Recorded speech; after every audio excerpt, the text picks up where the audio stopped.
শুভ সন্ধ্যা বন্ধুরা। এখন আমরা যাচ্ছি পাদ্রিকুটি মা তারাপীঠ মন্দিরে। এই গত কৌশিকী অমাবস্যায় আমাদের জলপাইগুড়িতে পাদ্রিকুটিতে মা তারা মায়ের মন্দির প্রতিষ্ঠিত হয়েছে। আর আমরা অনেকদিন ধরেই ভাবছি যাবো, কিন্তু যাওয়ার সময়টা হচ্ছিল না। আজকে দুপুরবেলা হঠাৎ করে বান্ধবী ফোন করে বললো যে বান্ধবী ফ্যামিলি আর আমার ফ্যামিলি মিলে এখন আমরা যাব। তো চলো তোমাদেরও নিয়ে যাই। সন্ধ্যের দিকে আমরা বেরিয়ে পড়লাম মোহিতনগর হয়ে ডেঙ্গুয়াঝাড় পাদ্রিকুটি মা তারা মন্দিরের উদ্দেশ্যে। ঘন অন্ধকার হয়ে আসছিল, তাই চারপাশের ভিউ একদমই নিতে পারিনি।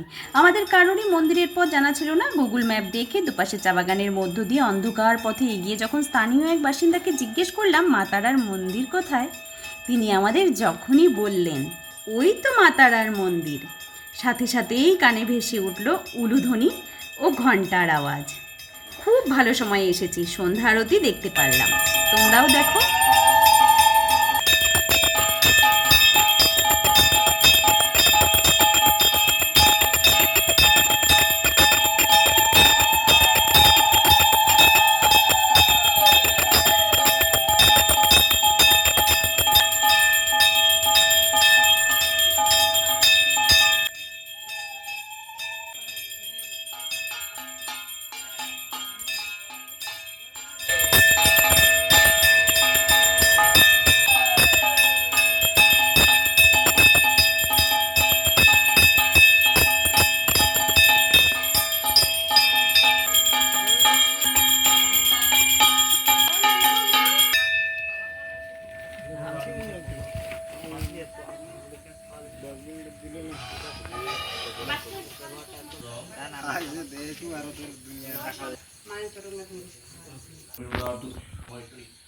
ওম হরো পাপং হরো ক্লেশং হরো শোকং হ্রাসুখম হরো রোগং হরো ক্ষোভং হরো মারিং হরো প্রিয়ে ওম কালী কালী মহাকালী কালী বাপহারি ধর্মকাম মালিনী আয়ুরারোগ্য বিজয়ং দেহি দেবী নমস্তুতে।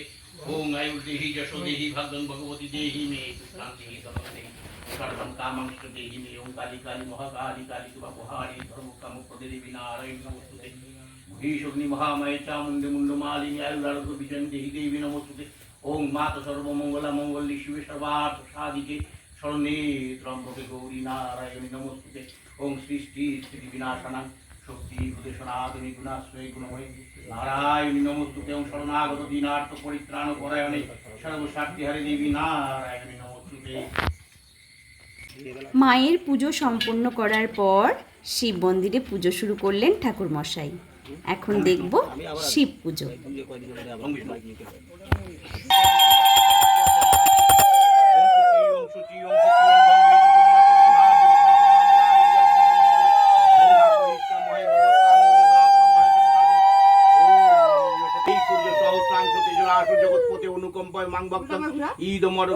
শিব মন্দিরের গা লাগোয়া এই ধুতরা ফুল গাছ। স্টার জলসায় মহাপীঠ তারাপীঠ সিরিয়ালে যে দেখেছিলাম রাজা জয়দত্ত যখন মায়ের আদেশে তারাপীঠ মন্দির প্রতিষ্ঠা করেন, তখন সেই তারাপীঠ মন্দির ঘন জঙ্গলের মধ্যে নির্মাণ করেছিলেন। স্থানীয় গ্রামবাসীরা পুজোয় মন্দিরে এসে পুজো দিতেন, সন্ধ্যার সময় সবাই সমবেত হতেন। এখানেও যেন ঠিক সেই রকম একটা মুহূর্ত উপভোগ করলাম। চারপাশ ফাঁকা, ঘন অন্ধকার, গ্রামবাসীরা পুজোয় সমবেত হয়েছে। সাধক বামাখ্যাপা আটলা গ্রাম থেকে মা তারার নাম গান করতে করতে জমির আলের মধ্য দিয়ে মন্দিরে আসতেন। এখানেও দুধারে চা বাগান, গ্রাম্যপথ, খুব সুন্দর একটা মুহূর্ত কাটালাম।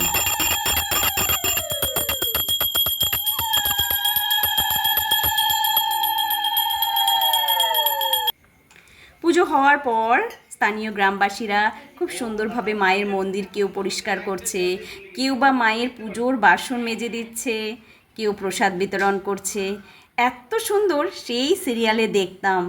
ঘন অন্ধকারে মা তারার মন্দিরে গ্রামবাসীরা যেভাবে পুজো দিত, ঠিক সেই রকমভাবেও যেন এইখানেও পুজোর আয়োজন হচ্ছে। কি যে ভেতর থেকে একটা ভালো লাগলো। রাতের বেলায় এসেছি, রাতে না ঠিক সন্ধ্যের দিকে। এখন ইচ্ছে আছে আমাদের সবার দিনের বেলায় একদিন আসার। মা চাইলে ঠিক দিনের বেলাও একদিন আসতে পারবো। স্থানীয় এক বাসিন্দার কাছে জানতে পারলাম যেই জমির উপর এই মন্দির নির্মিত হয়েছে সেই জমি একজন দান করেছেন, আর ভবিষ্যতে এখানে দশম মহাবিদ্যা মন্দির নির্মিত হবে। এই কারণে প্রচুর অর্থের প্রয়োজন, তাই ভক্তদের উদ্দেশ্যে যে যেমন পারবে তেমন মুক্ত হস্তে উদার চিত্তে দান করার কথা এখানে লেখা আছে। যা হয় ভালোর জন্যই হয়, মায়ের ইচ্ছেতেই এখানে মা তারার মন্দির নির্মিত হয়েছে। ভীষণ ভালো লাগলো আজকে এখানে এসে। আর এই যে এখানে ভবিষ্যতে ঠিক এই রকম মন্দির নির্মিত হবে। এখন এখান থেকে চলে যাব বাড়ি। আর খুব ইচ্ছে আছে দিনের বেলায় একদিন আসার। দেখা যাক মায়ের ইচ্ছেতে কবে আসতে পারি।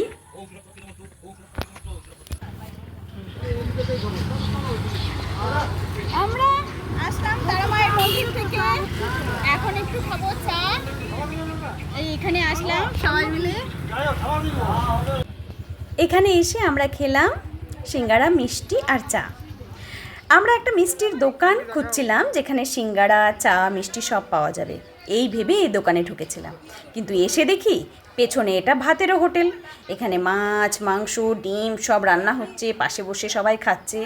আমার আর আমার বান্ধবীর তো একদম ভালো লাগেনি, কারণ আমরা চেয়েছিলাম একটা নিরামিষ দোকানে ঢুকতে। আর এখানে এসে বসে খেয়ে পাশেই দেখি একজন ভাত খাচ্ছে মাংসের, মানে কেমন যে একটা লাগছিল। আর কি করা যাবে, হয়ে গেল এরকম। তো আজকের ভিডিও আমি এখানেই শেষ করছি। সবাই খুব খুব খুব ভালো থাকবে। আজকের মতো টাটা।